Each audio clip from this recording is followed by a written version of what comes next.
Hospital was actually founded in the 1850s, and it started as a 45-bed hospital. The core mission for us is really to be able to provide care to anybody, but it starts with our community. Emergency departments are really special. The role of an emergency department at a hospital is enshrined in federal law that we see everybody who walks in. It doesn't matter your health insurance status, it doesn't matter your immigration documentation status. We see people in our emergency department who literally just walked from Guatemala, and we see people who are literal billionaires. One of the things that I love about emergency care is that it has no regard for age, gender, race, socioeconomics. We care for everyone. Sinai is perfectly poised to do that where we exist physically, in that we serve a broad range of communities.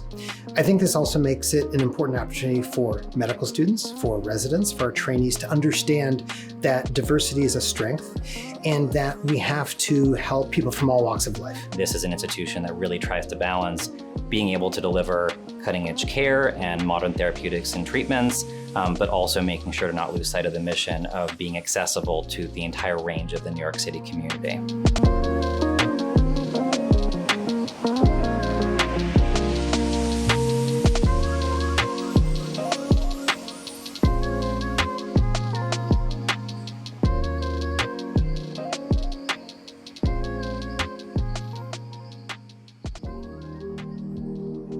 So the project we're here to talk about today is our ED renovation project, and the building that the ED was located in was actually an IMP building. It was in the 70s, and it had not had extensive renovations through the years, and was in desperate need of updating, both from the standpoint of how it looked, but also how the workflows worked. And, the technology in an emergency department had changed over time. Anyone that's familiar with healthcare or healthcare design knows that a 1970s building has infrastructure that was designed in an era where there were fundamentally different levels of equipment. That equipment had different levels of sensitivity to the power demands and gas demands, and, upgrading all of that so that we could continue to provide state-of-the-art care for those people who need it most was probably the overarching goal, and to increase our capacity. The existing emergency department had a major issue when we started the project with overcrowding. And it's just because a 30-year-old emergency department they couldn't envision the capacity that they needed 30 years out. There's no more collaborative of an area than the ED. Their day-to-day work, entails collaboration with all different types of departments, whether they're clinical or non-clinical. So getting feedback from everybody, even before the construction started, was integral to the way we designed the ED. The unique way that we dealt with this project is just, I would say, a relationship with the end users, and also, you're building their home away from home. You really talk, if someone's left-handed or right-handed, it's something where they might want something situated here or something situated there, so you design it in that way. So we get into the finer minutiae of that to really understand how they work, why they do what they do, and why they love what they do. We ended up designing a lot of flexibility so that a typical space that has for one patient, we have the infrastructure that you can put two patients in there. The benefit that we learned from the pandemic is that our emergency department doctors and nurses will use every square inch for a patient. So we need to make sure that there is the proper medical gases and their proper electrical outlets so that they can treat the patients, even if they are in a suboptimal location. We're always constantly morphing to meet the needs of our client. We're not designing for today.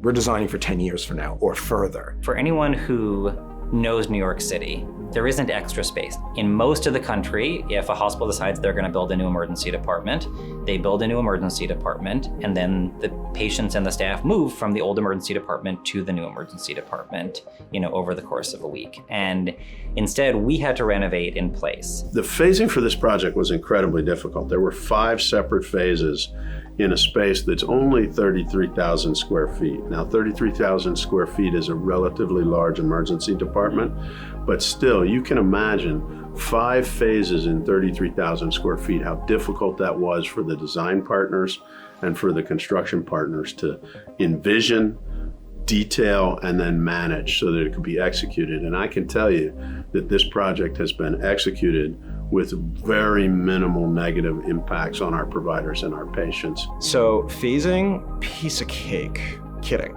We focused on phasing from the very beginning. We made design choices in schematic design and explain these to clinicians why we were doing them, because it impacted how we were going to build the space so that they can continue operating it for the whole duration of the project. We need to have very thoughtful designing and planning so that we are thinking about operational efficiency. Even during construction, we're thinking about that, as well as patient safety. We started in phase 0, 13 treatment bays and 5 procedure rooms, and it also included the main lobby and the security area, which was nice to see as the first project started, because then you build it and people walk in and are like, whoa, it's a new hospital. And then from there to the peds to phase 4, 5, 6, and now we're working on the latest phases of this project, which also included the observation unit that's currently working also in this hospital. For those who have never worked with doctors before, love them, but they don't exactly understand three-dimensional space when you look at it on a 2D drawing. We use some of our tools internally, like virtual reality, to try to really immerse them into the space. We worked in the office to create a 3D model, a VR model. I had the opportunity to go inside the meeting and see people put on the glasses and be like, oh, that's how far this will be. And that really did help a lot. Like, we came back with a lot of comments. We knew what to do. We know, obviously, there was a lot of changes later on, but we had a clear idea of what they wanted the space to feel like. It was a great tool to bring in, and a great example, a great little story we have is we were working with Dr. Struthers, pediatric doctor there. And he was wonderful to work with, and he was really engaged in this process. And we brought in the VR goggles, and he was very excited to see his space and walk through it. He started walking through, and he realized the second he walked in the door, we've got a problem. And I was like, okay, let's talk about it. And his concern was that you walk in the door and the first thing you see is going to be a patient in a bay. And you walk into this space, you've already got, and I'll just put my mind into being a parent, I've got my kid and we're going to the emergency department. He is stressed, I am stressed. And the first thing you're going to see might be a crying child. Not great first impression. Very quickly, we were able to come up with a design solution where we could just flip 2 spaces. So the first thing you end up coming into is a greeter desk, where the nurse can say, great, go to bay 5. And I don't know if we, as well as a clinician, would have realized that this was an issue without actually going through that exercise of walking through the space in virtual reality. We as an emergency department embraced a philosophy a couple of years ago that we're not going to maintain a traditional waiting room. We don't keep people waiting outside for 3, 4, 6 hours. We bring them in and we see them and we get their workup going. But sometimes that has meant seeing them and caring for them in a suboptimal space. The highest priority that we identified at the beginning was maximizing the number of what I would call dignified patient care spaces. One of the focuses that the clinical team wanted us to make sure we design to is something called split flow. Where really one of the metrics the emergency departments across the country are evaluated on is amount of time that you enter the door till you see a provider.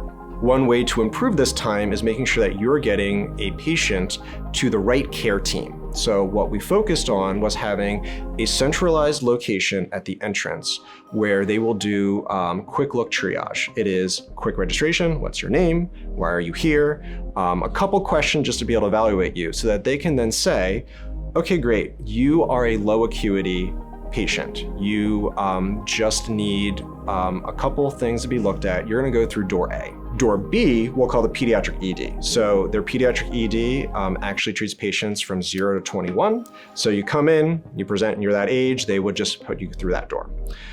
Door C is your more critical patients. So let's say you walk in, you're having chest pains, they're concerned about maybe a heart attack, or maybe there is a concern about a stroke. You would go through door C, which would mean that you're going to an area that's going to assess you for more critical ailments or higher acuity. People in emergency departments are heroes. They will overcome anything to provide care, but they can do that more efficiently if the workflows are well considered in the design. You know, no ED experience is pleasant for a patient, but it's better than the patient experience and the staff experience was. And, you know, that's difficult to quantify, but any of us who have been in bright, well-designed spaces knows it has an effect on us. And I think that's also an intangible that we value. We did like the linear design in the pediatric area, which is you can see we have the like cloud form, like very water flowing patterns in the ceiling and the nurse stations. But for example, when we go into the observation unit is more like a linear design, which is very sleek and modern. Being in New York City and in a ton of older buildings, we usually struggle with floor-to-floor heights. That was one of the things that we got lucky with here, is that we had great opportunity, that we had almost 14-foot or 15-foot floor-to-floor. That allowed us to just have a taller ceiling, which is just a lot more welcoming. Use of LED light fixtures allow a lot more brightness and controllability, so that, brightness in an ED sometimes isn't wanted. You might want a dimmer space because maybe you're having a migraine and the brightness is just driving you nuts. We have hard partitions between the bays from about, I'll call it eye level, a little bit above eye level and above. We actually have a translucent panel. This way that maybe you can see some light from the next bay over. So it's trying to mimic some of the natural elements you would see outside and trying to bring the idea of glazing in without actually having any windows. We try to make they reduce anxiety by introduce the blue ceiling tiles and the leaf graphics and also the wood elements into the reception areas, as well as we can introduce some organic foam from the nature into the flooring and ceiling. The project is very colorful for an ED. You walk in and it feels a little bit, hey, it looks nice in here. Even the nurses station, the way it was designed, the Mount Sinai logo, you can tell that there was somewhat of joy.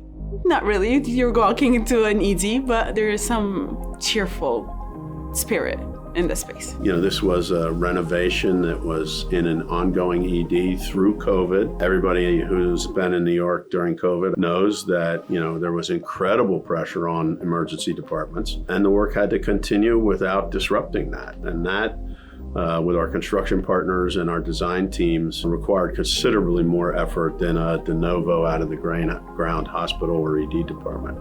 And those are the kinds of things that we really value in our design and construction partners. We were able to grow the emergency room without physically growing our buildings. We are 5.5 million square feet as a campus with 0 square feet to spare. So, being able to add square footage to the emergency department, while it took a lot of movement of pieces and a lot of work with a lot of different departments to make it happen, but we all recognized that it was critical for our patients to be able to provide them more space. We've gone from around 17,000 square feet to around 34,000 square feet. That has meant that we are able to, again, have patients walk in from the street, and even if they have what in traditional emergency department thinking is sort of a lower acuity complaint, you're there because of a rash or because something is itching or bothering you, we're still able to bring those patients in, get them into a chair, and get them seen quickly in our provider and triage process. And that's something that we couldn't do 4 or 5 years ago. We have modernized the emergency department. We have actually been able to remove barriers so that they can have modern workflows in the emergency department. We have been able to have higher ceilings, higher doors, which make everything feel a little bit taller,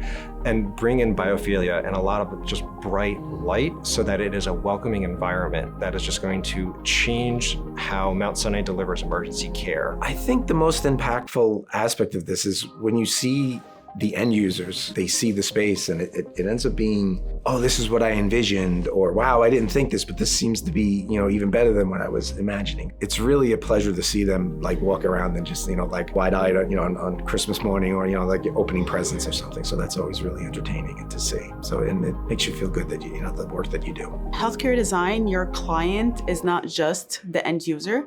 That the client is, maybe will be me one day when I go to the hospital, someone in the community. You have an actual effect to the community, and it's you can see it. You know that there's people that goes to the emergency department or the hospital and they experience the space, and sometimes they're stressed about themselves or their loved one. So I like this. It's very rewarding to know that you do have that kind of change in the world. We have worked together tirelessly, day in and day out, delivering a project, an emergency department in a worldwide pandemic. It is crazy how we have all worked together to just deliver excellence for the client, excellence for the community, and we are just very proud of this award-winning project. And I am not just talking our E4H team, it is all our design partners, our consultants, it is our client, it is the clinicians we work with, it's even the construction team, and I really just want to thank all of them because a lot of them have grown over this time, and a lot of people have contributed. So it's a big thank you for the teamwork.